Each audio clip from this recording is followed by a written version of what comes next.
Here she is.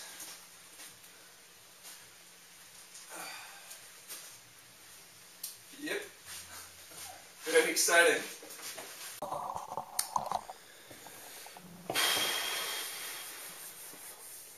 So, was installing a kill switch today in the Golf, and I had intended to come and make this movie and be like, yeah, I made a kill switch successfully installed, which is like this little doohickey where you flip it one way and the car won't start when you turn the ignition, and you flip it the other and it will. So anyways, I started fairly optimistically. I got all the information off of the internet, you know, all the diagrams, all of that kind of gear, all laid out. Yeah, she looked good. I knew what I was going to cut, so I go in, I cut the wire, a big, like, fat ignition wire, and it doesn't start, which is what you want when you're installing this thing. So I was like, okay, good, so we're good. So I keep going, run into a few problems along the way. Eventually I get this thing rigged back up with this thing called a relay switch in the middle. It's like an electromagnet switch that flips one way depending on whether or not you have a ground connected. And up until this point it was good. So I started it, and the switch works one way. I was like, great, the relay switch works. And then I flipped it to the other setting, which is the setting where the car won't turn on, where the car is off in this setting. So flipped it to that setting, and all I hear is that me, you know, so I'm like, that doesn't sound too good, but maybe it's supposed to have a me sound, so I try starting the car, and, yeah, it pooched something fairly significantly. I'm not sure what. It could be the starter. It could be that the wire isn't connected properly, so I'm not carrying enough current. Could be a lot of things, all of which are above my very basic level mechanic pay grade. Chris doesn't know about this yet either. Yeah, Chris has no idea, so don't tell him. Okay. Good times. Huh. Deep breaths, you know.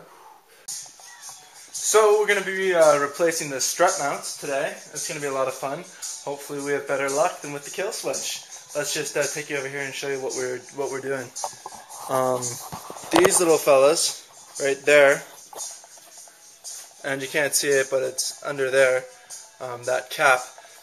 Got to replace those, and to replace those, we got to take off the wheel. Come underneath here, compress that spring, take that whole assembly out, the strut assembly. And then, yeah, pop a little rubber bushing, which we got right over here. Pop one of those suckers in the top. Put it all back together. So like I said, hopefully we have better luck than with the other one. I'll let you know how it goes. So we went and picked up a part, and this little bolty thing. And what I'm going to do is I'm going to grind it down at the top and turn it into a very specialized part. So hopefully that works to take off these strut mounts. Fingers crossed.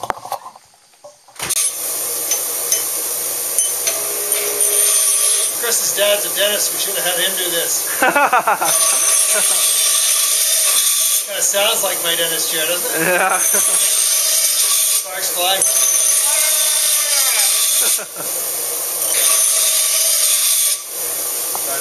So the idea is we're going to take this wrench and for extra leverage attach it to this massive pole so that we can get this little nut that we saw earlier off of this tool. We already ground down a socket to fit with the edge of this wrench. So yeah, we're hoping that this works.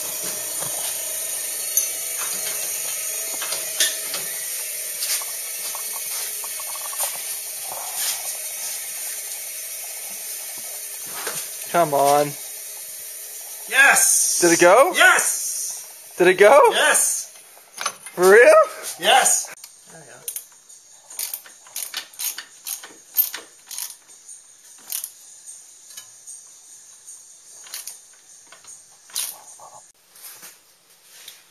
go. One down, one to go. Ay, ay, ay. Well, mission accomplished. We got the parts back in the car. Both strut mounts are in on the upside. So she's working now as far as the wheels go. I broke a bolt, as you can see, right there, over tightening. I'm just that strong or stupid. You choose. Yeah, so the strut mounts are in. It's sitting well, and it's good to go. Now my only real problem is figuring out the rest of the electronics, which you can see in here. A bit of a mess. So yeah, there's the multimeter. And what I'm effectively trying to do before I bring it into the actual garage is look at these two wires. And they're both carrying a charge through, which is good. These are ignition wires. This is the ignition wire, and this is a wire going to a standby that when you engage the clutch, it allows you to start the car. So anyways, we are getting power through that to the ignition, so that's not the issue. So it could be the starter. Potentially there's not enough power going to that. I'll just let you listen to what it sounds like here. Give it a little start. Do you hear that click? So the hypothesis is that click is the starter motor, and it's just not getting enough power to it. So we'll get back to you with when we get it fixed.